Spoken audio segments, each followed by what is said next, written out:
Rupi Dillon. And I'm Worshipa Radwa. And welcome to the Asian Bride Show 2008. As you can see, we're here at Sports City in Manchester. And I think the show's just about to kick off.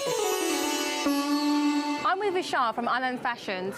Hi, Vishal, can you talk me through what this year's bride will be wearing? Yeah, the brides always tend to go for heavier the better, and something different. It's all about colours as well.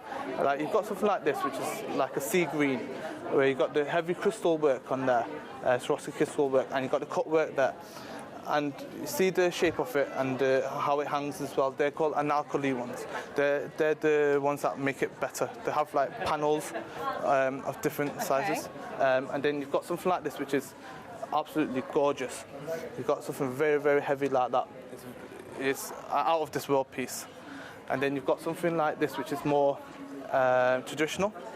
Subtle shade. A subtle shade. Like I said, the colour's a different colour. It's a very pastel colour, but also it's very like traditional, as in the sense. And you've got something like this, which is very similar to the maroon one there. So would you have to buy off the peg, or if we like this design, would we have to have it in the both, or could you do different colours? Both, really. We do made to measure, made to order. If you want to change a different colour, change the style of it, that's not a problem. Or you can take it off the peg, as you say. It's up to you. We always fit everybody in, because not everybody's one size, you know, everybody's different. So we do try to cater for everybody else. So do you specialise in lehenga, or do you do saris? Because I can see from your pictures that you've got suits, two pieces. We're quite a big shop. We're a double shop with 4 floors, based in Winslow Road in Manchester. We cater for everything. We do saris, suits, lehengas, menswear.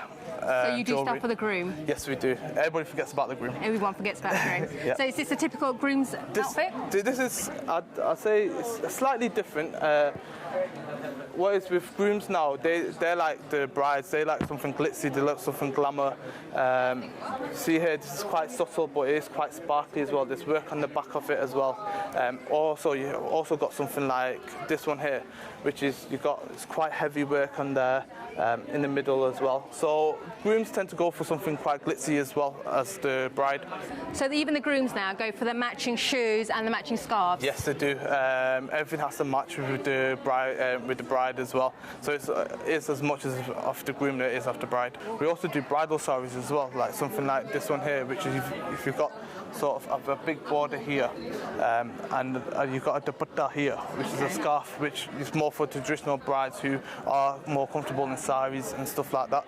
You have different colour combinations, everything. You've even got something like this one here, which is quite traditional here, with the off-white and everything, with the maroon work. So it is very traditional, but it's quite modern as well at the same time. Thank you very much, Michelle. Okay, thank you. Okay. I'm with Abid Halim from Bisma Shoes. Hi. Hi. How are you? Very well, thank you. How's the show been going for you today? The show's it's mixed response. I mean, we've got all sorts of people because we are early on in the season at the moment. The bridal season's starting. People are getting ready, so we've got a lot of people looking, and hopefully it should be okay over the 2 days. Okay, so Abid, talk me through your designs. We've basically brought East and West together and decided to do something different. Because we've got a lot of modern girls nowadays that want a bit of East and West. They want the colours, they want the diamantes of the East, but also they want the fashion of the West. And so we've brought it all in together. And what we basically do is go around to fashion shows all around the world, and we look at what's coming in for the new year, and we try and bring all the new colours in, whatever's going. Because even in shoes, colours, you have to get the colours right. And where does the inspiration behind your shoes come from? The inspiration comes from the fashion shows.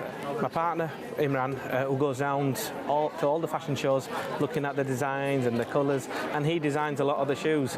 He mixes, as I said earlier on, with East and West, he mixes the designs together. Is it a UK-based business? It's a UK-based business, but the designs and the manufacturing, the actual designs are made in Pakistan. The sampling's done in Pakistan and India, brought across here. We try it out, and then if the samples are okay for us, we put it into production. And what about English brides? Are they kind of interested in kind of Asian-inspired shoes too now? We're finding a lot of the English brides are not getting married in the traditional colours, the ivories and the whites, and so for that reason we're actually getting a lot of English brides coming over and choosing colours. And also doing the same thing the other way around, because there's a lot of Asian brides who want to get married in the ivories and the champagne colours, in the more natural colours. So we're having to cater for both the English market and the Asian market. The one thing I noticed is you're really reasonably priced. So how do you work on that basis? The reason we're so reasonably priced is because we try to make sure everybody can afford a pair. Especially at the shows, they've come out, they've made the effort of coming to a venue, to the fashion shows, and we don't want to disappoint them by the price. So we make sure that the price is not an issue. We go from £10 up to £35 here, and they're all the same shoes in the shops are between £30 and £80. So we've taken the element of the price out of it, so they either like it or they don't like it. It's not because of the price. What's the average price an Asian bride will pay for a pair of shoes? Now we're coming into an area where there's a lot of disposable income for the brides. For the young girls nowadays, they're working, they've got their own income, and shoes is a must. So our bridal shoes go up to £150, £200, and they don't think twice of paying that sort of money. It's the biggest day of their life, so they want to look the best. And what's Bismarck's most popular style and colours? Our most popular styles and colours are still, that is probably our most popular style. We've been doing this for now 2 years, and still the demand is very, very high for it. We can't keep up with manufacturing of that style. And the colours that are going are the popular colours, which are black, silver, white, gold. The main colours, which they're not only bridal shoes, they're more evening wear. And we do very, very well, especially on blacks and silvers. Evening wear, because a lot of the girls go out on an evening just want something simple on the top, and they want the accessories to take over.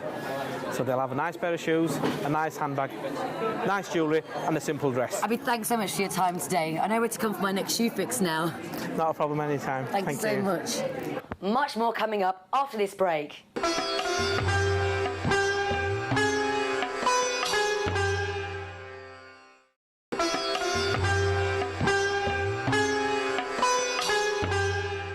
I'm here with Seema from Glitterbox. Hi, Seema. Hi. Can you just tell me a little bit about your collection, what it's for, and who would buy it? Okay, the basic concept of this is for trousseau packing and party favours, be it for any wedding functions, hen parties, your mendi or baby showers. So this is just presenting the gifts that you give to your loved ones and to your guests in style.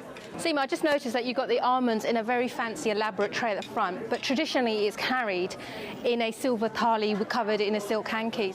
So just like to think, it's so elaborate with an elaborate gift. What is the market like for this? Yeah, everything's all, modernised with a bit of bling, a bit of glitter. So now the concept has changed from the traditional thalis to making it a bit more decorative and making it more presentable. What's catching my eye is this lovely little box. What is this used for and what is it made of? This is made of crystals, and it's a trinket box that you can place on for the wedding reception, for the tables, for guests. So you can put chocolates or almonds, anything for your guests on the table. And another one catching my eye is this elaborate tray over here. This one is a ring tray, where at the top you can display the ring, and at the bottom you can display the set. And it's presented by the boys' side to gift to the bride on the engagement. Okay. And this box here, because it's blue, is it for a boy or for a girl? Or do you do different colours? We can tailor make to the colour that the client requires. So this can be available in gold, baby pink, any colour. And this is a sari box or a trousseau box where you gift to the in-laws or to the bride, where she can put her saris or perfumes or any clothing that she's gifting. Can you just tell me about this blue box? It looks like it was for a boy. This is a trousseau box where you can place gifts for the bride or her in-laws. So you can put a sari in here, perfumes, sweets. This is a smaller version, and it's available in any colour, tailor-made to the requirement of the client. And this tray over here, it's got lots of florals and lots of little envelopes. but it's like, who would use them and what would they be used for? This is a shuggan envelope or a money envelope that the immediate family would gift to the boy's side or vice versa to the girl's side. So you typically put money into this. And it's just rather than having a traditional sort of plain envelope, this is just making it more fancy, having that wow factor. And something like this you can keep for, forever. It's a keepsake. Yeah.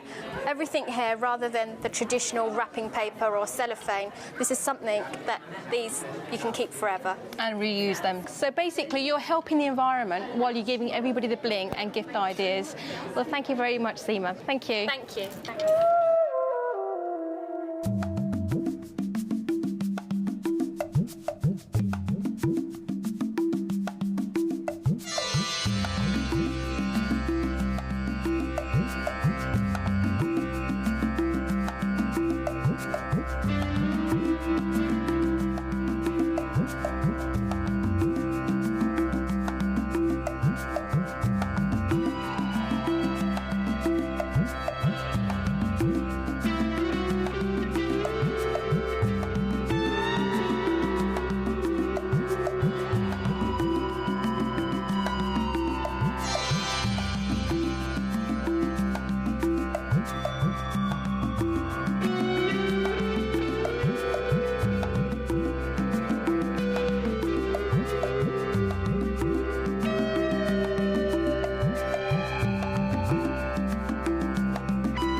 I'm here with Aruna Shah, photographer for the Asian weddings and the Western weddings. Aruna, what package do you give that's different from the normal Asian photographer?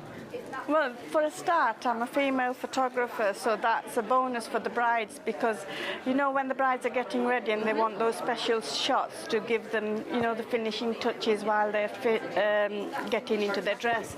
As you can see over here, you would not really allow a man photographer to do that. And the packages can be made to suit whatever the bride wants for her photography needs. So it can be from getting ready right up to the leaving at the end of the evening where all the families are crying their eyes out and they're sad. So do you do the pre-date, like the pre-parties on the Saturday, the journey, the jewelry? Yes. So you do provide the whole package? I do. But you won't have hundreds of photos because you do digital and you go through the slides, which ones you want, or do you pick the best for the bride to choose if she wants them? What I do is I never say no to having any photographs taken, and all the photographs I will pick the best of the best for the brides to choose from, and then they will choose for their own package whether they want 100 or 150 from the 600 or so that I will give them. Because if the ceremony is over 3-4 days, there's obviously going to be a lot more photographs. If it's just the one day, then there's about 300 to choose from. So what do you have? Do you have two photographers, one for the bride and for the groom, or how does that work? Because normally and the groom lives far away normally from the bride. So how do you coordinate all the photos? We always cooperate with the other photographer anyway, because most of the time both photographers want the best vantage point, so there's no pushing and shoving. We do cooperate, and where the other photographer may set up a shot, you will take it, and again, if I set up shots, they will as well. So we always cooperate, and where the bride and groom come together, obviously they only have the one photographer. Okay, thank you very fantastic. Well, thank you very much, Aruna. Okay, thank you. Thank you. I'm here with Rav Sagoo from Dalsonic. How are you, Rav? I'm really cool, and yourself? I'm good, but this is where the party's at. Tell me about the DJing scene now. The DJ scene, wow, it's just absolutely brilliant at this minute in time. We've been DJing for about 15 years, and it's just been getting better and better every year. And what kind of music are you kind of mixing up at weddings? You know, we mix absolutely everything. Basically, Bhangra beats with like R&B, with house beats, with drum and bass. I mean, like the whole crew have got so much... Drum and bass at weddings? Absolutely. Is that for the younger crowd? Because I can't imagine the bibbies dancing to that, the old grannies. No. They do like a lot of their guitar and all the old school stuff, which we do all the time as well, because that's where Bhangra started, so we've got to keep with all the roots and everything. So. But also, what about kind of English weddings, non-Asian weddings? Do you think you're getting booked out for those kind of events too? We are getting both English events and also mixed events. So, I mean, like we play all the 60s, 70s cheese, all the rock and roll as well and everything like that. But, I mean, it's just, music has got no boundaries. So. And as a team, how many of you are there in the actual DJ group? In the actual DJ group itself, there's me and my brother that run the company, Dalsonic, and then we have our DJ, we've got the door players, we have Dumbi players, we have all sorts of stuff. So, I mean, we just bring in people as and when they need it. We've got a really nice, dedicated team that work with us. I mean, tell me what's the most important thing about kind of being a DJ at a wedding? Knowing what your client wants. It's really because we've got so much skill between us, but at the end of the day, it's what the actual client wants, and we try and provide what they want because it's their function. And that's the most important thing that I think that everyone needs to remember. It's their function and it's how they want things to happen. And brides, do they come up with with track listings and like kind of playlists of what they want, songs they have to have? And how does that conflict with what you want to do as a kind of artistic DJ? Well, not really, because because our philosophy is that we actually do what the client wants. We play every style, every genre of music going, so there's no issues there at all. Sometimes we do get maybe 3 or 4 pages, or A4 pages, saying, right, I want this, and then I want this, and then we want this, and at this time this is going to be played, and this time this is going to be played. But Asian functions have their own kind of timing, they've got their own law, so you kind of go with the flow. Thanks so much for your time today. I'd love to see a little demonstration of that scratching skills on deck now.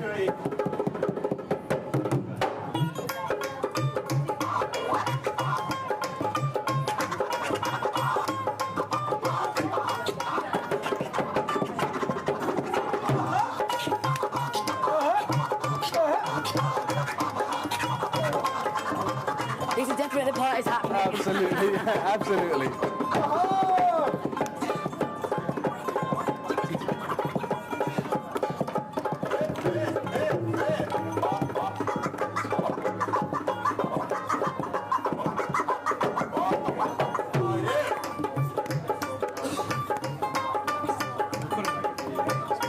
Do a finish.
It's half time at the Asian Bride Show, but there's plenty more to come after the break.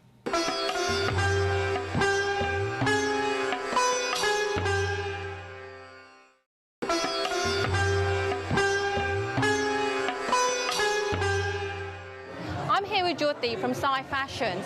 Jyoti, I've noticed your collection's different. Can you tell me what inspired your collection this season? Yeah, this season is like all old fashions, anarkali, all Mughal style. If you see in the movies, yeah, like this one, yeah, you can see here. It's all jeweled, like old style 60s are back. It's called anarkali, bars. It's a different name of this, but it's a long dress with a churidar pajama and embroidered scarf. And latest movie, if you watched Aishwarya Rai had Unav Jan, and now Yoda Yakbar, they all wear these kind of outfits in that. And what about this basket? I think it's called a basket? This is a basket. It's really fitted and just flare out like a garara. Okay. So this is a net. The designer tried to give a mixing Eastern meets West. So it's like more corset type blouse with it, and then it's got all traditional sequence embroidery in it. Very old, like 60s, all 60s and like modern. So have you got the traditional 60s style sharare? Yeah, we got 60s. Shall we show you some? So the 60s sharare. So it's the same style. Yeah, the skirts are always the sharara and the garara skirts are same, but we just did different embroideries. Something like this, like we got Banarsi top with it, and if you look at this, it's got Cinderella look. They give us Cinderella look, all traditional embroidery and Cinderella look to it. So basically, it's a lenga, but in trousers, so you're more comfortable. Yeah. But you get the flareness of the skirt. Yeah, it's like flare is like old 60s again. You can tell. So is that another sharara? Or? No, that's a basket we see in there. It's fitted and then it's flare out here. But it hasn't got the lace, the puffiness. No, not the puffiness, but this got a Banarsi look in it. So it's got all Banarsi stuff, but you can see all traditional with the gems, emerald, rubies are really out now this season. So it's the colors are gold, red, greens, emerald green colors. So it's all the traditional cuts with the twist of the modern Bollywood movie. That's true, bringing in all the old Mughal Empire That's jewels. True. That's Well, thank you very much, Jyoti. Thank you.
I'm with Hassan Anwar from Saffron Wedding Services. Hi. Hassan, how are you? Yeah, fine.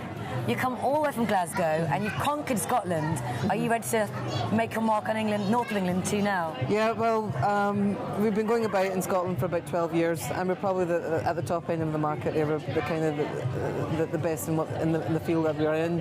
And for the past 4 or 5 years, we've been doing Newcastle and Northern Ireland, and just from last year, we've been covering like the Manchester kind of Yorkshire area. And our wedding planner is really big with Asian brides nowadays. Yeah, these days. Asian bride and grooms don't have time to organise their weddings, or they don't have time to go from place to place. They'd rather have one person do it from start to finish. That includes the reception, the catering, the decor, even video photography, even bridal hair, makeup, and the cake and the entertainment. So basically we're taking the stress out of organising the big day for them. Okay, so tell me, how many people do you have working behind the scenes of your big Asian weddings? Yeah, we have a big team. Like, if we do up to 4 weddings in a day, and within that you could have about a couple hundred staff working between the 4 events, because we have chefs, we have waiting staff, we have decorators, we have managers, and then apart from that, it's all the other add-on people that we work with us, like videographers, photographers, bridal makeup artists. And what's the average budget for the big Asian wedding? Average budget, like most weddings, are about 400 or 500 people, and they're spending in excess of maybe £10,000 to £20,000 on that number of guests, and that we've done receptions where they're spending £40,000 to £50,000. And Saffron Wedding Services, you're catering to the top end of the market, yeah? It's top end, but we do kind of, we are, someone comes with us with a budget and we try and work around that. We don't kind of say we're the top end and that's it. We kind of cater for all budgets, but the kind of class and the kind of presentation and the quality that we offer, it sort of appeals to all budgets. And what's popular on menus as well? Menus, well, we do a mixture of non-veg and vegetarian, so we're catering for a lot of like Hindus, Sikhs and Pakistani people, as well as Scottish. So we have a mixture of... So maybe a bit of haggis next to aloo paneer? You could do, yeah. We have done that in the past, yeah. Have you? Yeah. Now, I can't help but admire that gorgeous table decoration over there. So tell me a little about the setup. We've gone with like, it's a sort of a sea green and a sort of turquoise theme. I've incorporated like peacock feathers in the arrangements, and we've used crystal and a lot of fresh flowers within the table setting, and it would do kind of like the groom reception or like the engagement, or kind of quite a summary type of wedding. The far end one, we've got like a crystal mandap, and we've just gone with everything pure white with just sort of coloured LED lighting. And that would go for... Is that quite fashionable now? It's quite fashionable, just the pure white look, and just having sort of coloured lighting within that. That's why I'm sat here feeling like a complete Maharani. Talk me through this kind of particular theme. You would feel like a Maharani. It's a Rajasthani theme we've gone for here. So Rajasthani backdrop and the Rajasthani... And these are traditional kind of the whole... Yeah, it's the Indian parasol, yeah. And this is all stuff a bride and groom can hire from you? That's right, that's right. And you can do from start to finish. And what's Saffron Wedding Services kind of USP? Everything under one roof from start to finish. You can find your bride or groom to basically arranging your ceremony and doing your reception, and basically that full package basically. So one-stop shop under one roof. Thanks so much, Hassan. Okay. Thanks for your time. You're welcome. Thank you.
I'm here with Aneet from Lakhani Group. Hi. Hi. Can you tell me a little bit about what you actually do and this mandap you have? Our business is event management, event theming, decor. We do photography, video. But you're asking about this mandap. Yeah. This is our new rich gold crystal mandap. Okay. It's got over 20,000 crystals in there. So can you tell me what you do for the whole event management? So you'll organise the weddings, like a wedding planner, other than the clothes? Well, managing the whole event means that we coordinate the whole event from the offset, and we coordinate on the day. So we have coordinators that look after the event on the day as well. So it's not just Asian weddings you do across the board, whether it's a Western wedding, because it's event management that you specialise in. And all the mandaps we have, all the props, all the themes, everything is in-house. We don't have to source anywhere else. Okay. We have all these things in our warehouse. All the services we provide is in-house, so we don't, we're not actual. You get out in the market, a lot of people that say we're coordinators, and they basically coordinate weddings, but they sub everything out to, companies like ourselves. They get all the props and all the hire from us, and then they supply it to the client. So basically, clients are cutting out the middle person. They come straight to us. We got the props, we got the management, we can do the event for you. Well, thank you very much, Anise.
And no Asian wedding is complete without your bling.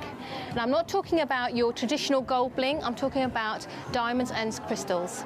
Penny, I've just noticed you've got pure bling, rubies, diamonds, sapphires, and even on your handbags. You just want to talk me through a few of your pieces? Absolutely. Thank you very much for the compliments. These are pieces from Style Rooms, and we're starting off with this red piece, which is actually being brought in from Dubai and designed by one of my jewelers there.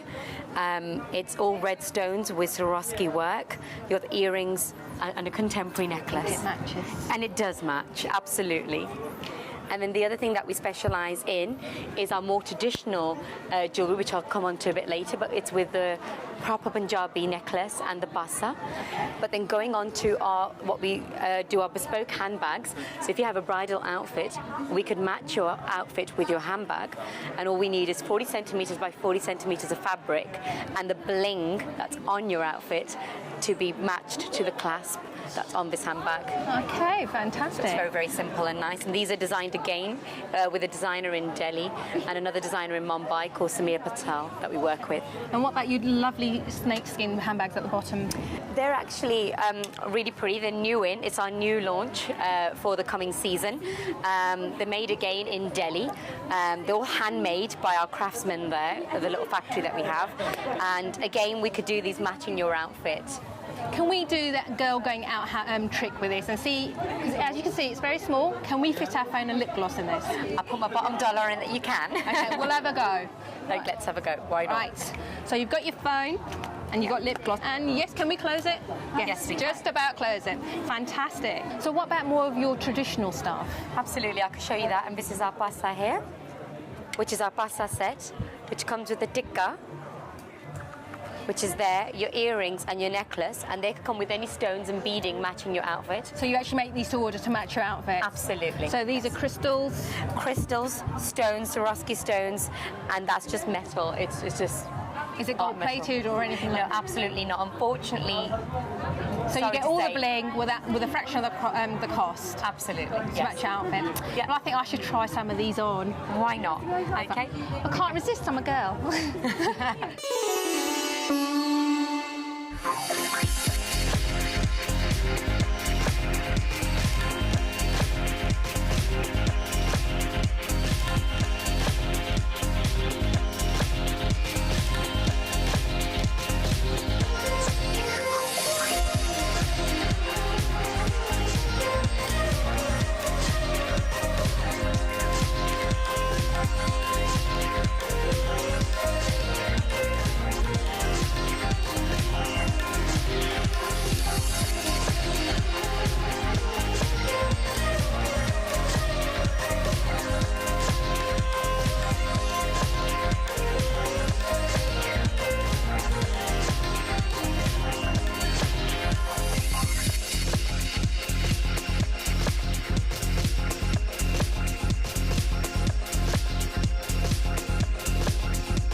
More to come from the Asian Bride Show after the break.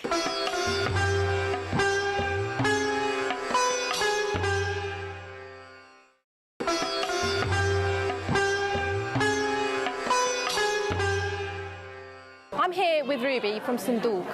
Hi. Hiya. Can you just tell me a little bit about the Sanduk, what it's about, the tradition behind it? The Sanduk is a very traditional ornamental chest. There are similar things in both Far East, Southeast Asia, within the European environment, South America. It's a global tradition, basically. The Sanduk also has several other names. We call it a peti, a bridal box. It's a very similar thing across all these continents. The concept behind it is when a girl gets married, she leaves her parental home and goes to her matrimonial home, and the parents and family of the bride will then place all the ornaments, gifts, her bridal trousseau within the chest for safekeeping with her, and they send that to her marital home. These are all hand-carved and handcrafted in Indonesia, and each box is actually made specifically to order, so no two boxes are ever going to be the same. They're made from teak wood, so it's a very solid wood, and they're also can be hand inscribed. So for example, you can make it into an heirloom.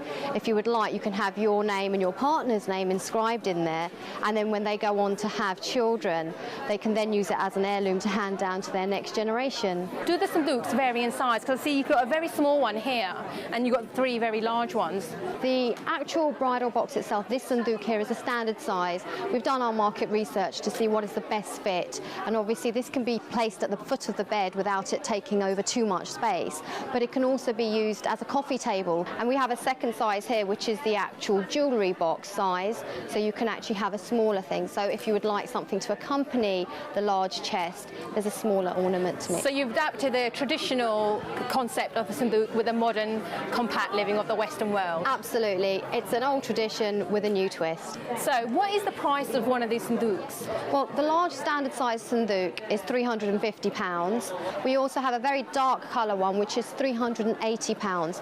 The reason it's slightly more expensive is because the actual wood needs to be stained and takes longer to stain. The actual natural teak coloured wood is just this one down here, and hence to get from that stage to a very dark wood will take a little bit longer. So if you'd like the actual personalisation as well, you can have that done, and that's for £50 for the actual inscription on there. Well, thank you for your time, Ruby. Thank you very much.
Rupi and I are here now with Sun and Naeem from Mehndi from All Occasions. Hi, how are you? I'm okay, thanks. Now, you're going to show us a demonstration of what you're doing for weddings and brides now in the UK. I am, yeah. Now, what are these? These are gems that we stick on that actually just matches with the outfit, and so they can coordinate with every outfit that they wear on their special day. So it could be like whatever colour. Do these stick on? I mean, do they stay on the day, or do you have to do it the day before or something? No, they stick on the day of the event, and then you just stick them on, then they can come off as well. So they're not permanent or anything, just like henna's not permanent. So it's just enhancing the actual Mehndi design? Yeah. And how long have you been doing Mehndi design for? I've been doing Mehndi for about 5 years now, yeah. Did you get trained over here, or was it ever in India, or? It was abroad, yeah, in Pakistan. In Pakistan? Yep. And how long does the training take, on average? I took 3 months.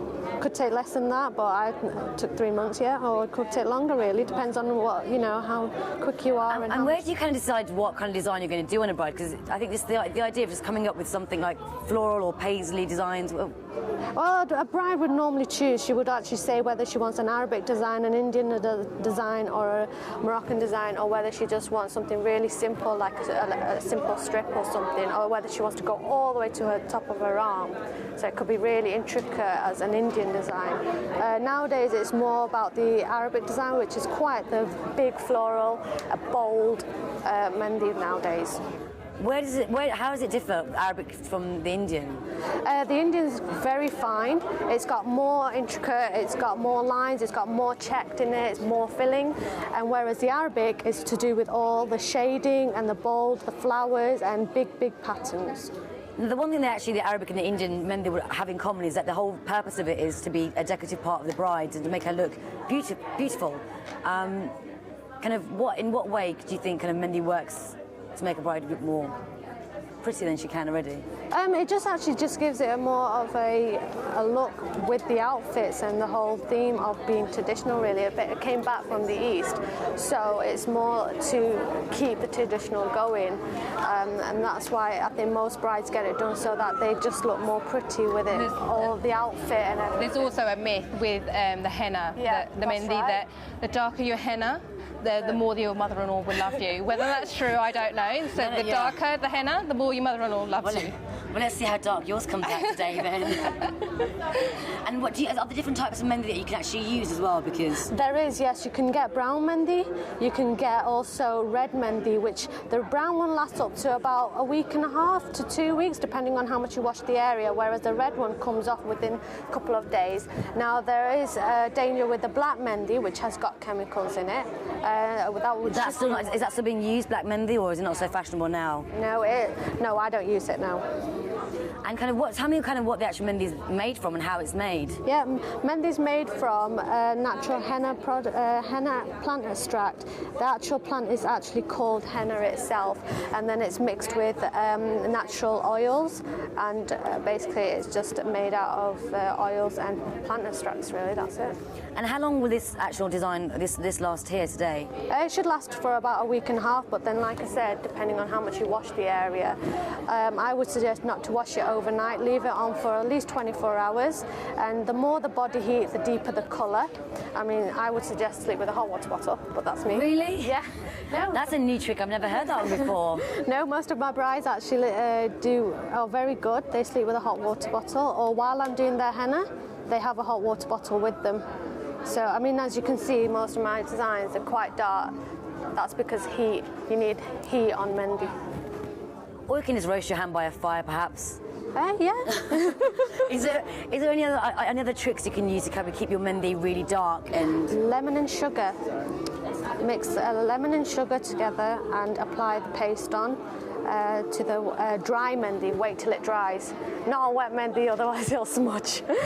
Wait till it dries, apply it on, and then it'll wet the Mehndi again and start the whole process of the Mehndi to dye on the skin again. There you go. That looks beautiful. One prettified hand coming up. And look, she's matched the flowers and we've never met before. Genius. Sun and Naeem from Mehndi for All Occasions. And that's just about it from the Asian Bride Show 2008. I hope you enjoyed the show. Join us again next time. Bye. Bye.